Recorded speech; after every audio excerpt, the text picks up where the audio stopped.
The warm Mississippi air enveloped Vicksburg on May 10, 2004, as Sheena Scarborough and Carlos Robinson welcomed their daughter Shad into the world. The newborn's eyes, wide with curiosity even then, seemed to take in everything around her. No one could have known that this child, born with such promise, would only have 19 years to leave her mark on the world. When Shad was barely 1 year old, her family relocated to Milwaukee, Wisconsin, where she would grow up primarily with her mother and grandparents. The change in climate, from the humid southern heat to the frigid Midwestern winters, was dramatic, but it was in this urban landscape that Shad's personality began to flourish. Her mother often described her as naturally inquisitive, a child who wasn't content to simply observe but needed to explore and understand the world around her. In elementary school, Shad joined the Girl Scouts and played soccer, showing early signs of the well-rounded individual she would become. She divided her time between Milwaukee and Florida, where her father Carlos lived, giving her a broader perspective than many of her peers. These contrasting environments shaped her adaptability, a trait that would serve her well throughout her young life. As she grew older, Shad discovered a passion for the arts that seemed boundless. From rapping to dancing, she approached each creative pursuit with natural talent and enthusiasm. Her mother would later reminisce about Shad's brief foray into ballroom dancing, smiling at the memory of her daughter gliding across the floor with surprising grace for someone so young. Shad was willing to try anything once, approaching life's opportunities with an openness that drew others to her magnetic personality. Middle school brought new challenges and opportunities. Shad joined the Junior ROTC, her young mind already contemplating a future in the Air Force. But 7th grade also brought academic struggles, leading to a decision that would alter her path. Shad moved to Florida to live with her father full-time. The change of environment proved beneficial, and by the time she entered high school, Shad had transformed into an exemplary student. Her laugh was contagious, a close friend would later tell the Milwaukee Journal-Sentinel. She was confident in the best possible way. She was unstoppable, and not in an arrogant way. This sentiment was echoed by many who knew her. Shad's confidence was not rooted in ego but in a genuine belief that with enough determination, any goal was attainable. This determination manifested in her academic achievements. While many of her peers were counting down the days until graduation, Shad was accelerating her studies, finishing high school a semester early in December 2021. Her teachers weren't surprised. They had witnessed her unwavering focus and discipline firsthand. After returning to Milwaukee from her time in Florida, Shad enrolled at Milwaukee Area Technical College, MATC, pursuing a degree in criminal justice. Her decision to study in this field revealed her desire to make a meaningful contribution to society, to not just build a career, but to help create a more just world. She approached her college studies with the same intensity she had shown in high school, quickly distinguishing herself among her peers. Shad's independence extended beyond academics. Shortly after starting college, she moved out of her mother's home and into her own apartment, embracing the responsibilities of adulthood. To support herself financially, she maintained her job at Pizza Shuttle on Milwaukee's East Side, where she had worked since she was 15. Not content with just one source of income, she also took a position at the Wisconsin Country Club on the city's north side in 2022. For many young women, managing 2 jobs while pursuing a college degree and maintaining an apartment would have been overwhelming. But those who knew Shad weren't surprised by her ability to juggle these responsibilities. As her friend had said, she was unstoppable. She approached each day with a level of organization and energy that left others in awe, never complaining about her workload but instead embracing the challenges as steps toward her goals. Despite her busy schedule, Shad maintained a vibrant social life. She had a tight-knit group of friends with whom she enjoyed traveling and exploring Milwaukee. Her warm personality and infectious laugh made her a central figure in any gathering. She was known for keeping in regular contact with loved ones, whether through quick texts, phone calls, or FaceTime sessions. Her absence, even for a day, was immediately noticed because of how consistently present she was in the lives of those she cared about. By early 2024, Shad was approaching a significant milestone: graduation from MATC with her associate's degree that May. At 19, she was already well on her way to building the life she envisioned for herself. She continued to live in her apartment, work her 2 jobs, and excel in her studies. She was making plans for what would come after graduation, perhaps pursuing her bachelor's degree or finally realizing her childhood dream of joining the Air Force. On April 1st, 2024, Shad woke up with the same determination that had characterized her life thus far. She had work at Pizza Shuttle that day, but she was also looking forward to something else, a date she had planned for after her shift. Before heading to work, she FaceTimed with her mother, their conversation filled with the everyday details that would later become precious memories. As she prepared for her shift, Shad mentioned the date to a maintenance worker in her building. She told me she had a date and she was excited about it, he would later tell investigators.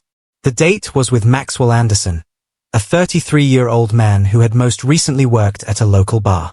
How they met remains unclear, possibly through a dating app like Tinder or Bumble, or perhaps at the bar where Maxwell worked, which Shad and her friends frequented because it didn't check IDs at the door. Shad texted Maxwell around 4:15 p.m., confirming their plans to meet at 5 p.m. After some back and forth, they agreed to meet at the Twisted Fisherman, where Maxwell said he needed to pick up his W-2 form from his previous employment there. "I love seafood," Shad replied enthusiastically, unaware that this ordinary exchange would be among her last communications. As the sun began its descent over Milwaukee on that April evening, Shad Robinson prepared for what should have been just another first date, an everyday occurrence in the life of a vibrant young woman.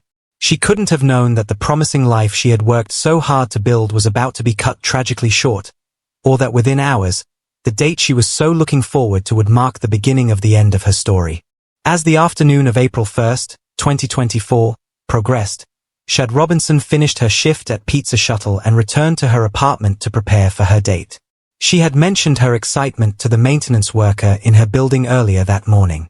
Now, with just hours before the meeting, she exchanged text messages with Maxwell Anderson to finalize their plans. At 4:15 p.m., Shad's text was direct and casual. "Where are we meeting? I can do 5 o'clock. Maxwell suggested downtown, and they briefly settled on Brat House on 3rd Street before he changed the plan. "Can we meet at the Twisted Fisherman instead? I need to pick up my W-2 from when I worked there last year. We can just eat there." "I love seafood," Shad responded enthusiastically.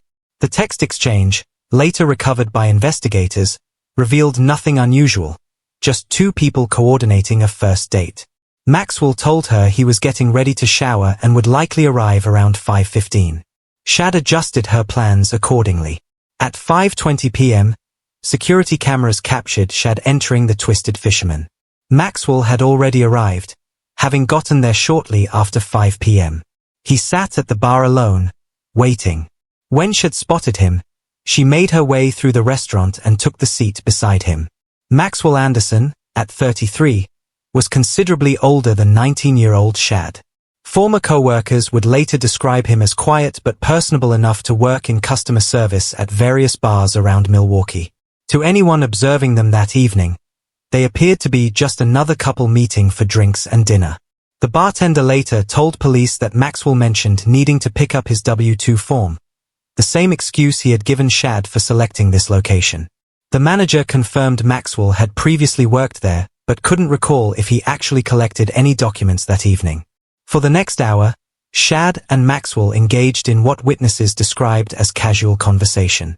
They ordered drinks and food, their interaction appearing relaxed and unremarkable. No one noticed anything concerning about their behavior. They were simply two people getting to know each other on what appeared to be a first date. At approximately 6:30 p.m., after paying their bill, Shad and Maxwell left the Twisted Fisherman together. Security footage from the parking lot showed them walking toward Shad's 2020 Honda Civic. It wasn't clear how Maxwell had arrived at the restaurant, but he had no vehicle of his own present. Shad took the driver's seat while Maxwell got in on the passenger side. The night was still young, and rather than ending their date, they decided to continue to another location. With Shad driving, they headed to Duke's on Water, another bar in downtown Milwaukee. Surveillance cameras recorded them arriving in the parking lot and entering the establishment at approximately 6:30 p.m. Duke's on Water was popular among Shad and her friends. According to reports that would later emerge, she and her circle frequented this particular bar because it didn't strictly check identification at the door, a detail that might explain how she, at 19, was able to be served alcohol. Inside Duke's, Shad and Maxwell found a table and ordered drinks. Security footage showed them sitting together, talking, and seemingly enjoying each other's company. At some point during their time there, Shad sent a Snapchat message to friends, her last activity on social media before her disappearance. For 2.5 hours, they remained at Duke's on Water. The bar grew busier as the evening progressed, with Monday night patrons filling the space around them. Nothing about their behavior appeared to draw attention from staff or other customers. They were just two people among many, their conversations lost in the ambient noise of the bar. What did they discuss during those hours? Did Shad mention her studies in criminal justice or her plans after graduation? Did Maxwell share stories about his experiences working at various bars around Milwaukee? The content of their conversation would remain unknown, leaving investigators to piece together their interactions solely through surveillance footage and witness statements. Shortly after 9 p.m., cameras captured Shad and Maxwell getting up from their table. They gathered their belongings and made their way toward the exit. Outside in the parking lot, security footage recorded them at 9:07 p.m. as they approached Shad's Honda Civic. The headlights flashed briefly as they got into the car, Shad behind the wheel, Maxwell in the passenger seat. This unremarkable moment, a car leaving a bar parking lot after a date, would be the last time Shad Robinson was seen alive on any surveillance footage. The Honda Civic pulled out of the parking space and disappeared from view, taking with it any visual record of Shad's final hours. What happened after they left Duke's on Water has been partially reconstructed through digital evidence. Shad's phone, tracked through the Life 360 app she shared with friends, showed movement from downtown Milwaukee toward the area where Maxwell Anderson lived. Whether Shad drove there willingly or under duress remains unclear. The modest house where Maxwell lived gave no outward indication of danger. Perhaps Shad agreed to come inside for another drink, or to continue their conversation in a quieter setting than the bar. Maybe she was simply giving him a ride home before heading back to her own apartment. The exact circumstances that led her into that house will likely never be known with certainty. What is known is that Shad's phone remained at this location for several hours, according to the Life 360 data later recovered by investigators. The digital trail shows that her phone stayed near Maxwell's residence until approximately 4:35 a.m. on April 2nd, when it last pinged at Warmorn Park, the location where part of her remains would later be discovered. As Shad and Maxwell arrived at his house that evening, neighbors noticed nothing unusual. There were no screams, no signs of struggle visible from outside. Just two people entering a home after what appeared to be a normal date. To anyone passing by, there would have been no reason to suspect that behind the closed door of that ordinary house, a horrific crime was about to unfold. The final moments that Shad spent conscious would remain known only to her and her killer. Whatever happened inside that house between approximately 9:30 p.m. on April 1st and the early morning hours of April 2nd would transform what began as an ordinary first date into a brutal murder that would shock the community and devastate a family. No one who saw Shad that day, not her mother during their FaceTime call, not her co-workers at Pizza Shuttle, not the maintenance worker in her building, not the bartenders who served her, not the other patrons at Duke's on Water, could have imagined that this vibrant young woman with such promise would never return home. That the date she had been excited about would be the last day of her life. On the morning of April 2nd, 2024, the staff at Pizza Shuttle on Milwaukee's east side prepared for another day of business. When it came time for Shad Robinson's shift to begin, her co-workers expected to see her walk through the door with her characteristic punctuality. Shad was known for her reliability. She was the type of employee who arrived on time, worked hard, and never left others to cover for her unexpectedly. But as her start time came and went, there was no sign of Shad. This immediate deviation from her normal behavior raised concerns among the staff who knew her well. Her manager attempted to call her, expecting to hear that she was running late or perhaps feeling ill. The call went straight to voicemail. This was just the beginning of a day filled with growing worry among those who knew Shad best. Her absence at work was completely out of character.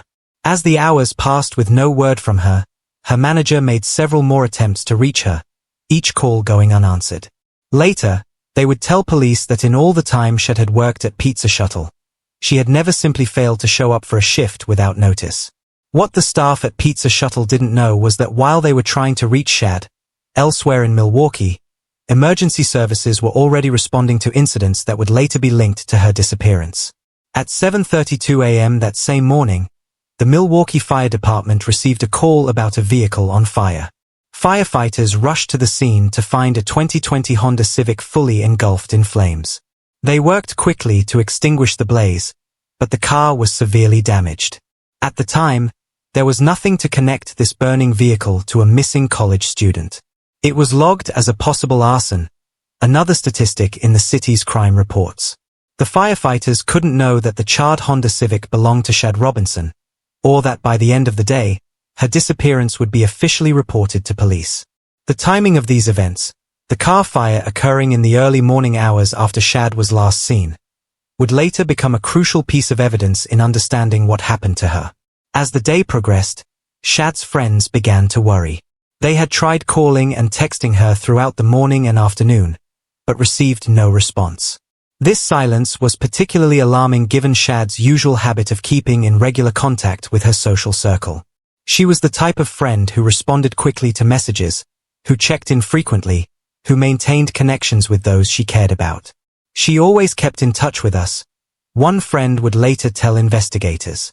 Whether it was a quick text or a phone call, she never just disappeared without saying anything. By evening, the concern had escalated to fear. Shad had now been out of contact for nearly 24 hours. She had missed work, hadn't returned to her apartment, and wasn't responding to any form of communication. Her phone appeared to be off, with calls going straight to voicemail. At 9 p.m., one of Shad's friends made the decision to go to the police. Walking into a local police station, she reported Shad missing, explaining that no one had heard from her since the previous evening while she was at Duke's on Water. The friend informed police that Shad had failed to show up for her shift at Pizza Shuttle and wasn't returning anyone's calls or texts. The friend also shared a crucial piece of information. Shad's last activity had been on Snapchat the night before, while she was at the bar. After that, there had been complete silence, a digital disappearance that paralleled her physical one. While it's common for police to wait 24 hours before officially acting on missing person reports for adults, the circumstances around Shad's disappearance were concerning enough that a be on the lookout alert was issued.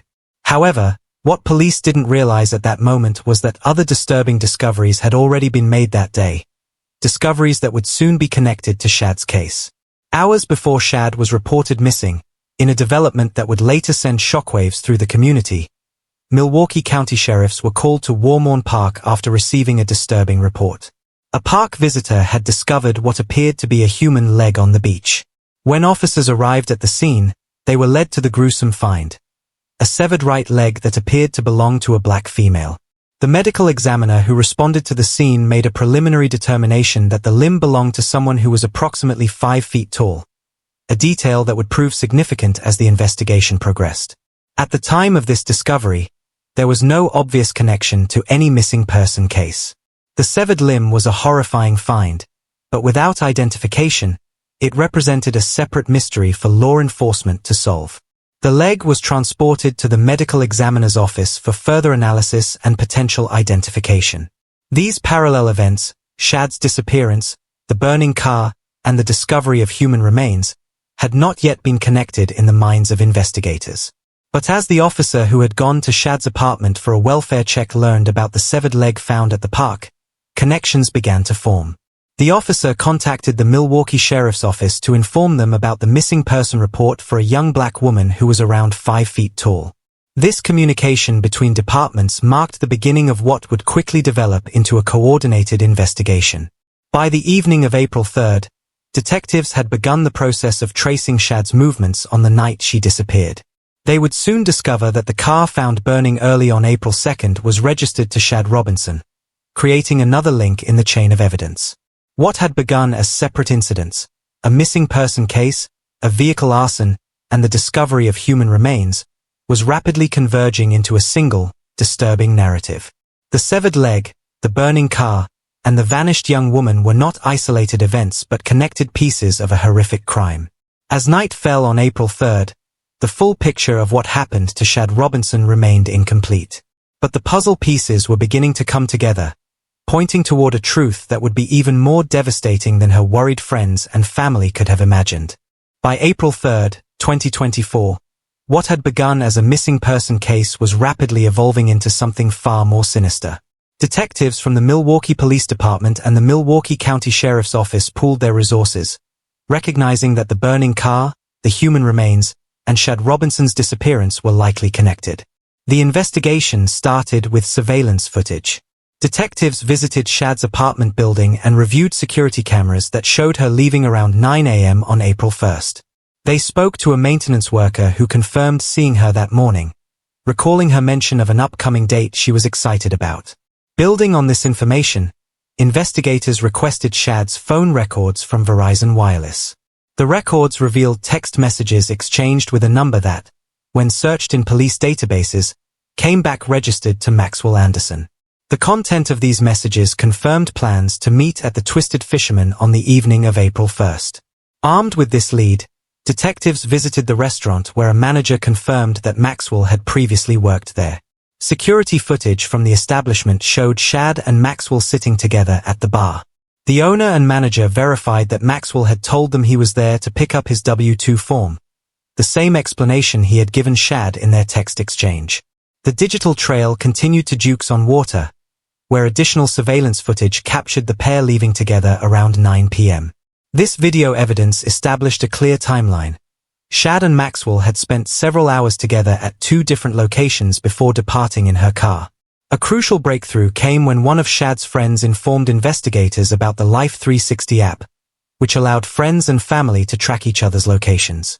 According to the app data, after leaving Dukes on Water, Shad's phone traveled to an area near Maxwell Anderson's residence, where it remained for several hours.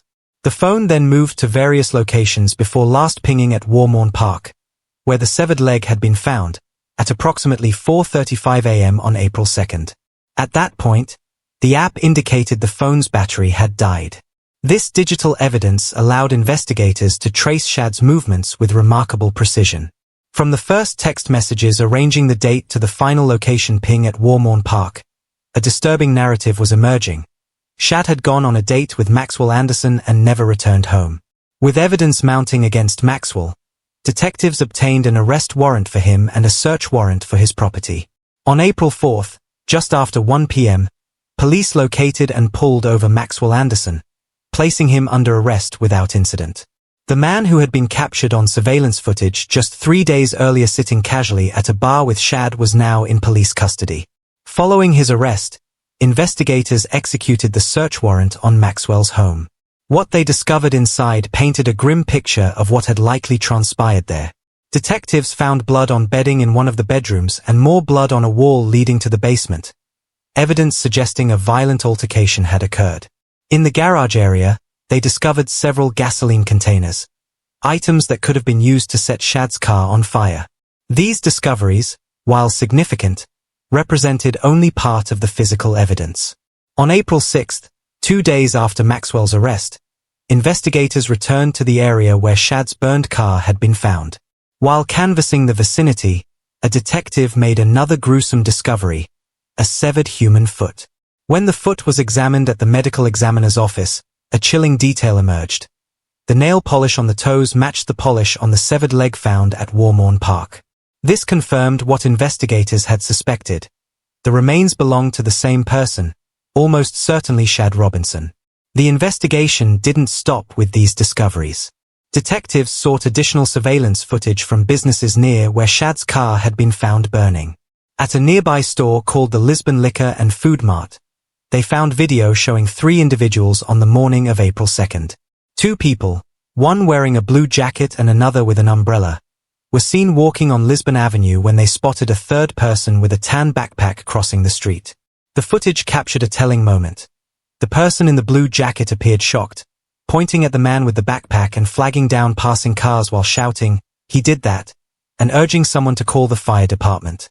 This witness had apparently seen someone setting Shad's car on fire. Detectives followed the digital trail of the man with the tan backpack, tracking him through additional surveillance cameras as he walked away from the scene.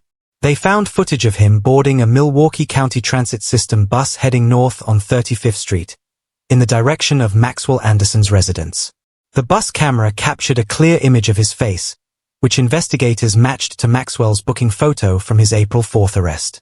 Even more incriminating, the hoodie he wore in the footage matched one found in his car when he was arrested. This comprehensive collection of evidence, surveillance footage, phone records, location data, physical evidence from Maxwell's home, the human remains, and video showing Maxwell fleeing the scene of the car fire, created a damning case against him. What had started as a date between a 19-year-old college student and a 33-year-old man had ended in a brutal crime that shocked the entire Milwaukee community. On April 13, 2024, 9 days after his arrest, Maxwell Anderson was formally charged with first-degree intentional homicide, mutilating a corpse, and arson of property other than a building. The criminal complaint detailed the evidence collected against him, the surveillance footage, the phone records, the blood found in his home, and the human remains discovered in different locations around Milwaukee. His initial court appearance painted a picture of cold calculation rather than a crime of passion, as prosecutors outlined the steps he had taken to dispose of evidence and conceal his actions. The Milwaukee community, stunned by the brutality of the crime, rallied around Shad's family. Vigils were held across the city, with hundreds gathering to light candles and share memories of the vibrant young woman whose life had been cut so tragically short. Local businesses where Shad had worked, Pizza Shuttle and the Wisconsin Country Club, established memorial funds to support her family and to create scholarships in her name at Milwaukee Area Technical College. For Shad's mother, Sheena Scarborough, and her father, Carlos Robinson, the pain of losing their daughter was compounded by the horrific circumstances of her death. They faced not only grief but also the trauma of learning details about their daughter's final hours through news reports and court documents. In a press conference held a week after charges were filed, Sheena spoke through tears about her daughter's dreams and ambitions, how Shad had planned to complete her associate's degree that May and was considering joining the Air Force, fulfilling the interest she had first shown in middle school when she joined Junior Rock. "My daughter was not just a headline," Sheena told reporters. "She was a beautiful soul with her whole life ahead of her. She worked hard for everything she had. She was kind. She was driven. And she deserved to live her life."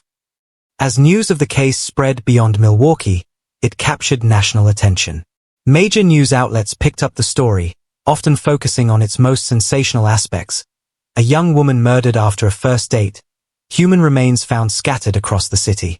Social media erupted with discussions about dating safety, with many drawing parallels to other cases where women had been killed by men they met online or through dating apps. But those who knew Shad best insisted that her story was about more than her death. Her friends shared memories of her infectious laugh, her determination, and her willingness to help others. Former teachers spoke about her academic achievements and her natural leadership abilities. Co-workers recalled her reliability and positive attitude, how she never complained despite balancing 2 jobs and college courses. Shad was unstoppable, one friend told a local reporter, echoing what many had said about her. "And we won't let her be remembered just for how she died. She deserves to be remembered for how she lived." Though Maxwell Anderson had been charged and was being held without bail, the judicial process moved slowly. Initially set for December 9, 2024, his trial was postponed, leaving Shad's family in the painful limbo of awaiting justice. Each court appearance, each legal filing represented another reminder of their loss and the violent way their daughter's promising life had ended. As months passed, the immediate shock of Shad's murder gave way to the long-term reality of her absence. Empty chairs at family gatherings. Birthdays uncelebrated. Graduation ceremonies without her name called. The degree in criminal justice she would never receive. The career she would never pursue. The family she would never start. Had she lived, Shad would have graduated from MATC in May 2024, just weeks after her murder. She might have continued her education, pursuing a bachelor's degree, or perhaps followed through on her childhood dream of joining the Air Force. She might have traveled, started a career, fallen in love. The possibilities that were taken from her on that April night are countless and immeasurable. In the end, Shad Robinson's story is not defined by the horrific actions of Maxwell Anderson or the gruesome details of a criminal investigation. It is defined by the 19 years she lived with purpose and passion, by the impact she had on those around her, by the love she gave and received, by the dreams she pursued with unwavering determination. The true tragedy is not just how she died, but all that died with her. The future she had worked so hard to build, the goals she was so close to achieving, the life she had only just begun to live. And it is her life, not her death, that deserves to be remembered.